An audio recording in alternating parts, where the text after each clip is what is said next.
Yes, you can be introverted and extroverted at the same time. It's called ambiverted, actually. And I have to say that I identify as ambiverted. Are you an ambivert? I've always struggled with that question. Are you an extrovert or an introvert?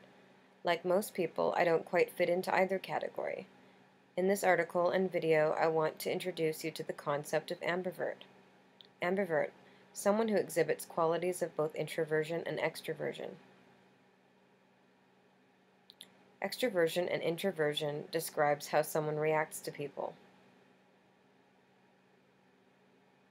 We can also self-select our tendency towards extroversion, which explanation sounds more like you. I'm drawn to people, I get energy from social gatherings, and I'm pretty outgoing, extrovert. It's draining to be around lots of people. I prefer peace, solitude, and quiet time. I usually crave alone time in my free time, introvert. It depends, ambivert. I will use the term as labels for the sake of the article. But let's get one thing straight. It's not a label, it's a spectrum. Instead of thinking about extroversion or introversion as labels, let's think about this as an extroversion spectrum. You have extrovert here, introvert here, and ambiverts in the middle. Why ambiverts are awesome. Many people assume that extroverts are the best at sales, the best leaders, and are the most successful at work. Wrong. Adam Grant, an associate professor at Wharton School, did an analysis of 35 separate studies and found that the statistical relationship between extroversion and income was basically zero. He conducted a personality survey and collected 3-month sale records for more than 300 salespeople, both male and female. The people who ranked in the middle for extroversion and introversion turned out to be the best salespeople. Yes, exactly. Actually, I used to work in fashion retail before I was sick, long ago, like early 20s, 19, 20, 21. And the last time I worked in fashion retail was at least 8 years ago now, but I was really good at the sales. When I came home, I would like shut down and almost be in tears, but I was, I'd crave, like, I could handle a 4-hour shift at the most. With a 15-minute break, I would dash out and just get like 15 minutes all by myself. I did not want to talk to anyone. I couldn't handle more than 4 hours, so I was just a part-time weekend girl. But anyway, I'll keep reading. The ambivert advantage stems from the tendency to be assertive and enthusiastic enough to persuade and close, but at the same time listen carefully to customers and avoid the appearance of being overly confident or excited. Are you an ambivert? It's funny because, yeah, when I used to work in fashion retail, customers would come in asking for me by name because I'd profile them. Like, I notice a lot of details introspectively, right? So I'd profile their persona type and like scan their body type and be able to sort of figure out what would be right for them. I don't know how to explain it. It's weird. Anyway, are you an ambivert? First, let's find out how you rank on the scale. Do you think you might be an ambivert? Or do you know one in your life who's an ambivert? Take the ambivert quiz. 2. Situational introversion. Ambiverts typically slide up and down the spectrum depending on the situation, context, and people around them. That's so true. I call this situation introversion. For example, there are certain locations that make me extremely nervous and quiet. Nightclubs, rooftop bars, and stereotypically chic places make me feel super out of place. Whereas in learning environments like classrooms, workshops, or seminars, you can't get me to shut up. I constantly have to raise my hand, try to make friends with everyone sitting within 10 feet of me, and always ask for extra credit. Find your nourishing locations. I split locations into 3 categories: survive, neutral, and thrive. See, this is, the ambivert is pretty much very similar to a socially motivated Aspie. I'm not saying that all ambiverts or Aspies are not. I'm just saying that in the case of people on the autistic spectrum who are more, their personalities are a little bit more extroverted, or what a lot of clinicians refer to as socially motivated people on the autistic spectrum. Socially motivated basically means it's different. That's a different thing than extroverted, because as an Aspie, I don't feel my brain allows me to be truly extroverted. I can come on camera and act extroverted, and I've had people be like, "Oh, you seem really extroverted." I don't have to have a reciprocal conversation on camera. I've just got the camera, and that cuts the energy in half in terms of the energy I'm using, because I have all the time in the world. I'm gonna edit this where I need to, and whatnot. I don't over edit anymore, but anyway, like, I have more time to think about what I'm going to say. I can read off certain things if I need to, although reading off is touch and go. I'm actually surprised I read that off so well just now, because usually I suck at reading things off. When in reciprocal conversation, I'm having to also, like, pick up on the nuances of someone else and try and, figure out what they're thinking and try to generate, a response back, and it's at least double the work.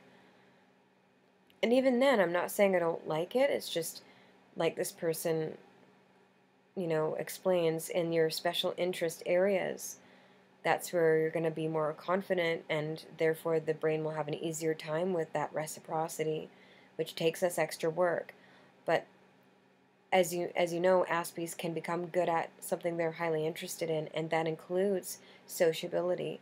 So if the environment is right, and the context is right, and the nature of the situation is favorable, the Aspie will seem outgoing in that setting, in that situation. So I think a lot of Aspies who are in the sales field, I do have Aspie friends that work with people, which is exhausting. Like, what an ideal job would be for somebody on the spectrum who is good with working with people in their special interest area and is socially motivated, would be a job that combines work on your own with sometimes having contact with people.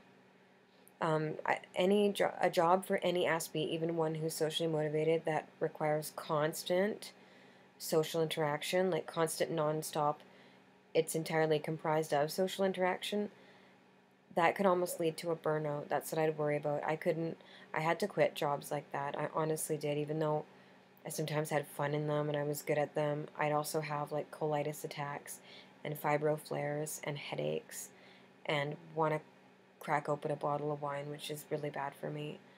And I don't drink anymore, by the way, at all. It's just not good. But, Aspies do lots of jobs where they have contact with people, like the performing arts, or, business, sometimes even. That's like jobs where, like, even sales, but if there's, like, behind the scenes work to balance the contact with people, that's different. That's all I'm saying, is that if there's going to be contact with people, if it's not all the time, that's probably all right. But if it's all the time in the job, that's probably too much. So, the best job for a socially motivated Aspie would be, probably 2/3, or at least half, but better to be at least 60% of the time is spent, like, behind the scenes doing the project, and, self-directed and that, and then coming out and for meetings and phone calls and, stuff like that, right?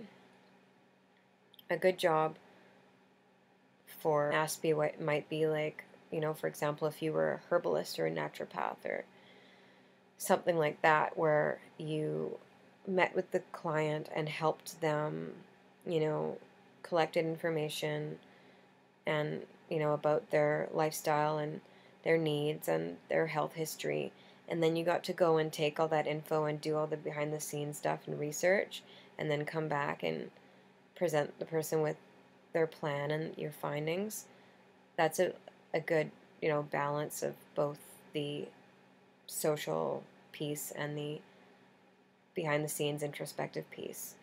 So I'm getting off on a tangent here, but all I'm saying is that I think let's take it down a notch with this spectrum of extroversion. I'd almost have to say that a true blue extrovert in an Aspie, I don't think that exists. I think in someone with like ADD or something, some other kind of non-neurotypicality, divergent, but not autism per se, but not, I think that person could be extroverted, but I don't think anyone that's actually on the autistic spectrum can be fully extroverted. I think the ambivert, or even the highly ambivert, would be the Aspie version of extroverted. So in Aspie terms, I'm extroverted, but overall I'm ambiverted, because I need, like, I do have, like, because of my physical disabilities with my EDS and stuff, and because of that effect on me cognitively, like, I do have some support workers that I meet with, a few times a week, and I can't handle more than about 3 hours tops with them.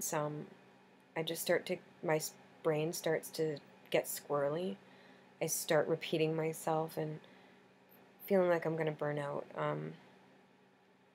It's hard to explain. Like, I love, I like people. I am socially motivated, but it also it's not completely natural to my brain, even though it's a really honed skill because I care and I'm highly interested in it.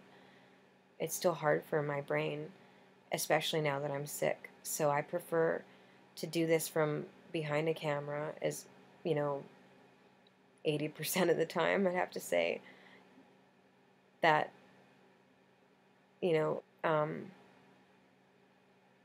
I prefer to do this from a zoomed out place of afar, where I can, because I want to create awareness, and it's hard for me to do that like one by one, like one-on-one with each person. I would have a complete massive burnout, meltdown, seizure, what I don't even want to know.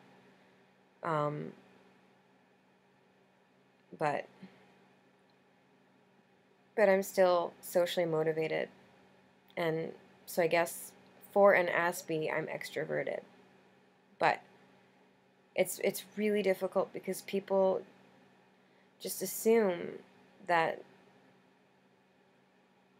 I'm that I'm outgoing, and that they think I'm just ignoring them when I can't get back. But also, sometimes people lack theory of mind, because a lot of people want to talk to me one-on-one, and that's really hard. And I give a lot of people my time in private message, and some Aspie bloggers just say no to it entirely, because, and I understand why they do, because I care a lot, and I can get really into a conversation, and I can, burn myself out in that. So it's hard because I seem like I'm extroverted, and I am, but my brain can't handle it. So that's what I try to get across, and then people don't quite understand what I mean by that. So I'm excitable, and I'm personable, and people don't understand that I still have neurological limits on what I can do, even so. And it's hard because I can go into an overdrive and then a crash, if I don't put my foot down and put my boundary up and say I need to go. And it's not personal. But because part of me is enjoying it and caring, it's even harder for me to do that. It might be easier for someone who didn't care to do that, but I still have to do it. And that's why I put my social boundaries disclaimer up the way I do, because I can see why it would be hard for people to understand. Part of that too is that it's just the nature of when you put yourself out there and you have material that makes an impact on people, they're going to start messaging you a lot and wanting to talk to you. And even for a person who's not Aspie, it's a challenge to get back to so many people at once like that.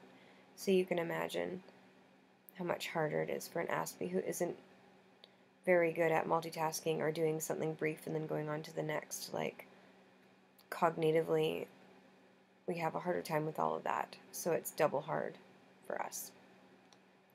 So, anyway, ambiverted. There's definitely such a thing as being both introverted and extroverted. I'm it.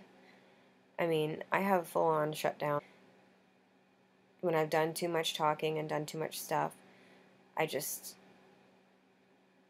really need, I'm always sort of struggling to breathe in terms of my shutdown time, because I have 2 little guys and I have a family life, and I'm doing this work on the internet and I'm on the spectrum, and so my music is the main thing, and then writing is quite introspective too, but it's still language, so it depends. But I have to have my introspective stuff, and sometimes I just need to zone right out. Like, who doesn't want to just shut their mind off and watch a movie, or listen to music, or just do something completely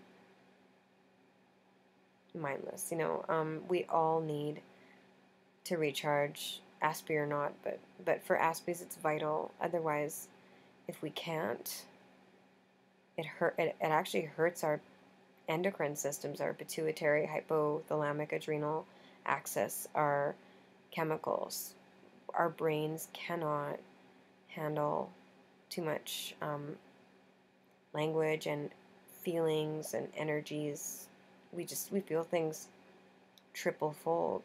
And even though I seem personable and gregarious, I'm no different. And so I need and hope that people will be sensitive and mindful of the fact that even though I seem that way, that I am ambiverted, not extroverted. And that means that I'm half introverted, and I can't dip into that half. I just can't. So, ambiverted. Are you ambiverted or introverted?